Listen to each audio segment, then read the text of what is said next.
Okay, I just wanted to take a minute and go through and explain the notes from 1.1.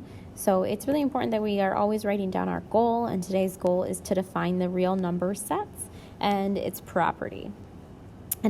So you can see this is a Venn diagram. Notice that this smallest circle fits within all of these other, they're not circles, they're rectangles, I guess. I've had them in circles in the past. So everything is real numbers. So this is the symbol for a real number.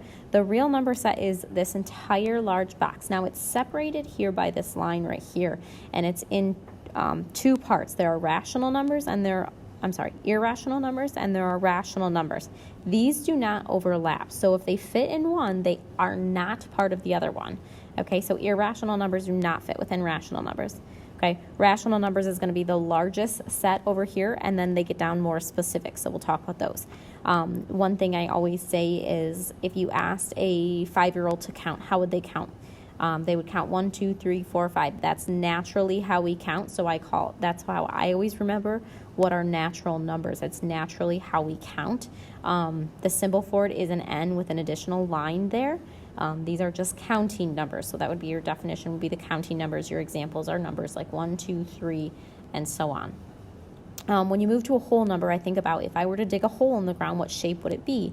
And the shape is like a circle, right? So the circle is the number 0, and so whole numbers adds in the number 0. So it's a little bit larger than the natural number set because it includes 0, but it also includes all the natural numbers. Notice how the natural numbers are inside the whole numbers. So your whole numbers are numbers like 0 and all the natural numbers, 1, 2, 3, and so on.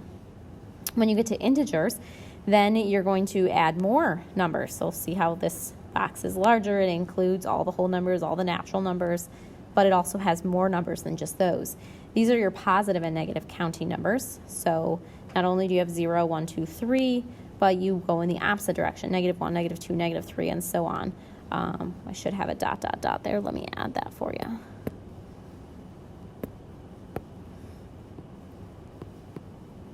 There we go. All right, so when you get to rational numbers, then you are talking about numbers that can be written as fractions. So like 1/2, 3/4, 7/8, 8/3. Also what works here are repeating decimals. So that line over top means repeating. So 0.7 repeating is actually 7/9. That's why repeating decimals are a rational number, is because they can be written as a fraction. Also, if you have a decimal that ends like 0.76, you can write that as a fraction as well. That is 76/100ths. Or if you have 0.123, that's going to be 123 thousandths. So it is important that you know how to write a decimal as a fraction. We'll have to do that. The irrational numbers over here are numbers that you cannot write as a fraction. So they're ongoing decimals that don't repeat and they never end. So such as pi, which is 3.141592653, and so on. The square root of 3, which is approximately 1.732, It keeps going. They don't repeat. Those are examples of irrational numbers. Down here, I went through a bunch of different examples of like the number -789. It's not a counting number. If a 5-year-old could count that high, when they start with 1, 2, 3, they would never get to negative. So it's not going to be natural. Whole is very similar to natural, just adds the 0. Wouldn't be a whole number. It is an integer because it is a counting number that is positive or negative. So it's an integer. This one, remember, these don't overlap. So it's either rational or it's irrational, but it will never be both. So yes, that can be written as a fraction. You could write it -789/1. And then, so it could be written as a fraction. So that's a rational, meaning it's not irrational. And everything is a real number. All these numbers over here that you've seen at some point in your life, those are all real numbers. We will not get to non-real numbers for the next couple of units. Those would be like imaginary numbers. You probably have heard of them, probably not dealt with them a whole lot, but we'll get into imaginary numbers once we get into about unit 5. So we don't have to worry about anything being non-real. Everything is going to be part of this real number set that we're talking about. So you can go through, make sure that something like this, 36, we know is a square root. That's kind of my 36 is a perfect square, so we know we can take the square root of it. So when I looked at this, I can that's my clue that I could probably take the square root of 0.36, and when I tried, you get 0.6. So there, and then this one, this fraction here, that can be simplified. Always try and simplify it if you can, because then it's gonna be a little bit more obvious what number 7 falls into compared to the square root of 49, because it's not simplified. Okay. Again, down here we just wrote that everything is a real number so far, and you cannot have a check on both rational and irrational. All right, so the next page, here we have our graphing real numbers on a number line. So when you have -3/2, it might be a little bit easier if you put it in a decimal form, because -1.5, you know, then falls between -1 and -2. So, and it's directly in the middle, so I put that there. 1.777, that one is going to fall between 1 and 2, but closer to 2, so I put that one here. And the square root of 5 is approximately 2.2, so that's going to fall closer to 2, but in between 2 and 3, so I put the square root of 5 there. The opposite just means to change the sign. So if it was positive, you make it negative. If it was negative, you'd make it positive. Those are opposites. Okay, they're on the opposite sides of 0. So -2 is opposite of 2, -3 is opposite of 3, 4 is opposite of -4, so on and so forth. A reciprocal, or multiplicative inverse, meaning undue multiplication, you would multiply by the reciprocal, and reciprocals are just flipping that fraction. So a over b becomes b over a to find the reciprocal. So I had one example on here, and I thought maybe put a second one. So 3/5, the opposite would be -3/5. The reciprocal would be 5/3. You take this and you just flip it 5/3. All right. If I took the number 2, the opposite would be -2. And the reciprocal of 2, some people get confused because they're like, well, wait a minute, that's not a fraction. We can write it as a fraction.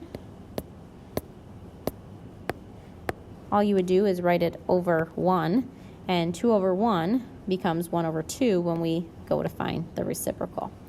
Okay. The properties of real numbers, most of these you've probably seen before, but all of them are just, there are different properties, but they have addition and they have multiplication properties. So the first one you probably have not yet seen, and that's closure. It just means that if you take two real numbers and you add them, your answer is going to be a real number. And same thing if multiplication. If you multiply two real numbers together, your answer is going to be a real number. Now, all of these are written as if A and B are already real numbers. So you add real numbers, multiply real numbers, your answers are still real numbers. If you add two numbers together, it doesn't matter the order. Same with multiplication, doesn't matter the order that you multiply those two numbers in. The answer will still be the same. The associative property, if you're adding three numbers together, it doesn't matter which two numbers you add together first. Here you're going to add A and B together first, then add C to it. Here you would add B and C first, and then take A and add that answer to it. Same thing goes with multiplication. It doesn't matter which two you multiply together first. You're going to get the same answer in the long run. The identity property says that if you add 0, the number doesn't change, or if you multiply by 1, that number doesn't change. The identity, it stays what it is. The inverse is to undo it. So if you have A, you can add negative A, or some people say if you have A, you subtract A, but it's the same thing as adding the opposite, and you get back to 0. For multiplying, 0 was the identity when it comes to adding. That's why you get back to 0. For multiplication, the identity is 1. So if you take A and you multiply by the reciprocal, 1 over A, that's going to get you back to the identity, which is 1. So multiplying by the reciprocal is what undoes it. All right, distributive property, that's kind of its own thing down here. It doesn't really fall under addition or multiplication.